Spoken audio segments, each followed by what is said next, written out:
Hello বন্ধুরা, আজকে আরেকটা নতুন ভিডিও নিয়ে তোমাদের সামনে চলে আসলাম। তো দেখে বুঝতেই পারছো সকাল সকাল পৌঁছে গেছি স্টেশনে। তো আমি থাকি ঠাকুরনগর থেকে আমরা যাব আজকে মায়াপুর, তাও আবার ট্রেনে করে। তো তোমাদেরকে সেটাই শেয়ার করব। তো এখান থেকে ঠাকুরনগর থেকে আমরা ধরে নেব ট্রেন বনগাঁর দিকে। তো বনগাঁ যাওয়ার ট্রেন চলেও এসেছে, আর আমরা ট্রেন ধরে বনগাঁ স্টেশনে পৌঁছেও গিয়েছি। তো আমরা বনগাঁ থেকে আরেকটা ভাই যে আমাদের সাথে যাওয়ার কথা ছিল, সেই ভাইটি আমরা এক জায়গায় হয়েছি। বনগাঁ থেকে ট্রেন ধরেছিলাম আমরা লালগোলা, যে ট্রেনটা একদম চলে যাবে কৃষ্ণনগর। আর এটা যদি না উঠতাম তাহলে আমরা আবার রানাঘাট হয়ে কৃষ্ণনগর আসতে হতো।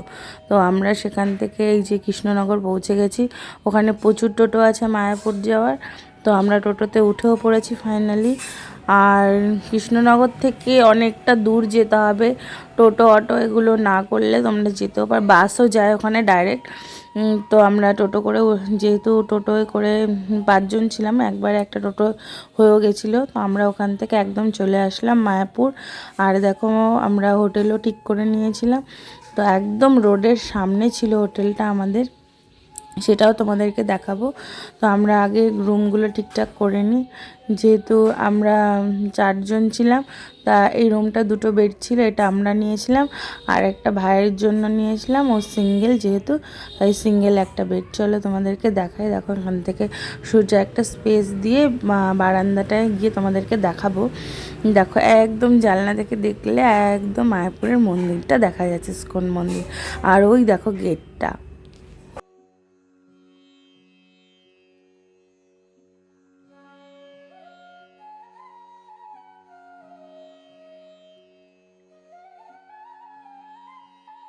এরপর আমরা একটু খাওয়া দাওয়া সেরে নিয়েই বেরিয়ে পড়েছিলাম। তো আমরা দেখো নিচে নামছি, আর সঙ্গে দেখো আগে আমার শাশুড়ি, তারপর আমার মা, বোন, ভাই, আমি রয়েছি। আমার পুচকিটাও দেখো একদম হোটেলের সামনেই পুরো মন্দিরটি রয়েছে। তারপরে আমরা কি করলাম, সবাই মিলে প্রথমে গোশালার উদ্দেশ্যেই মন্দিরের ভিতরে ঢুকেছিলাম। যেহেতু আমরা আগের বছর এসেছিলাম, তখন মায়ের আর গোশালা যাওয়া হয়নি। আমার মেয়েটা ছোট ছিল, তো মায়ের কাছে রেখে গিয়েছিলাম জন্য আর মায়ের দেখা হয়নি। তো এই যেগুলো দেখা হয়নি সেই উদ্দেশ্যে আসা। তো চলো, অনেকটা হেঁটে যেতে হবে এই জায়গাটা থেকে। প্রথমে আমরা তো এই গেট থেকে ঢুকে এপাশের মন্দিরগুলো একটু দর্শন করেছিলাম। চলো তোমাদেরকে দেখাই।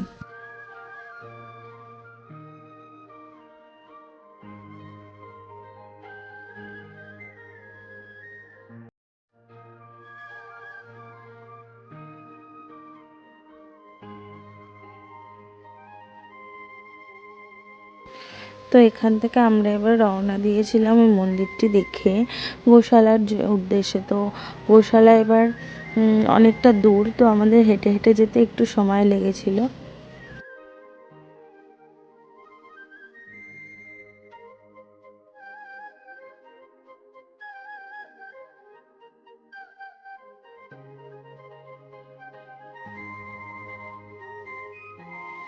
তো আমি আবার একটু তোমাদেরকে নিজেকেও দেখিয়ে দিলাম গরমে কেমন অবস্থা।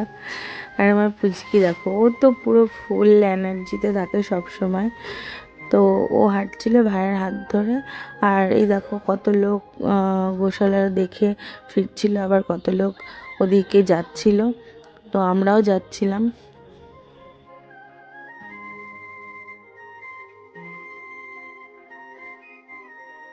আবার ওখান থেকে চাইলে কেউ এরকমভাবে গরুর গাড়িতেও আসতে পারে, টোটোও চলে, ওখান থেকেও যায় আবার এদিক থেকেও যায়।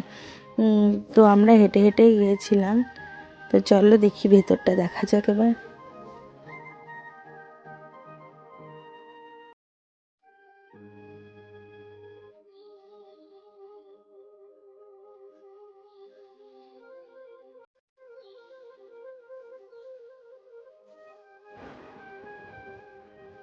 ভেতরে অনেক রকমের গরু রয়েছে, অনেক জাতের। বাট আমার বড় বড় শিঙের গরু দেখলে খুব ভয় লাগছিল। এরা তো, এগুলোর এত বড় শিং নয়, বাট এই দিকটাতে এসে আমি তোমাদেরকে দেখাই কত বড় বড় শিং ওদের।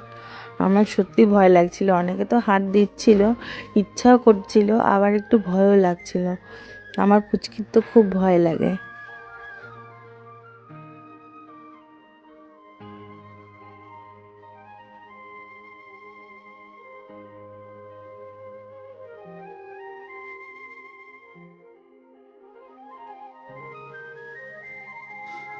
দেখো এই গরুটার শিংটা কত বড় ছিল। সবাই এসে গরুকে খাওয়াচ্ছিল গোমাতাকে, আবার আদরও করছিল। আমার তো একটু ভয় ভয় করছিল। আমরা আর বেশিক্ষণ দাঁড়াইনি, সেখান থেকে আমরা বেরিয়ে পড়লাম। এই যে একটা শিব পার্বতী মন্দির, মানে আমরা বেরিয়ে পড়েছিলাম চৈতন্য মহাপ্রভুর জন্মস্থান, মাসিবাড়ি পিসিবাড়ি এগুলোর জন্য। তো আমরা ওখান থেকে টোটো করে একদম বেরিয়ে পড়েছিলাম দেখতে। দেখো গৌর সুন্দর, এখানে ঢুকে মন্দিরটা একটা পাক দিয়ে তারপরে প্রণামী দিয়ে প্রণাম করে বেরিয়ে আসতে হবে। তো ওখানে ক্যামেরা নেওয়ার সুযোগ ছিল না বলে আমি আর সামনেটা যেতে পারিনি। এবার চলে এসেছি চৈতন্যদেবের জন্মস্থানে। তো চলো যেতে যেতে এখানে একটা বড় সবেদা গাছ দেখলাম। সবেদা গাছটা অনেক সবেদা হয়ে আছে, তাই তোমাদেরকেও একটু জুম করে দেখালাম। বড় বড় হয়েছে সবেদাগুলো। যাই হোক, এবার মন্দিরটার ভেতরে আমরা প্রবেশ করব। তো আমি তো পেছনেই ছিলাম, মা ওদের বোনের হাতে আমার পুচকি ছিল। ভাই আর আসেনি, ও টোটোর ওখানেই দাঁড়িয়েছিল। আর আমরা এই মন্দিরটা একটু ঘুরে দেখলাম, ঠাকুরকে একটু প্রণাম করলাম।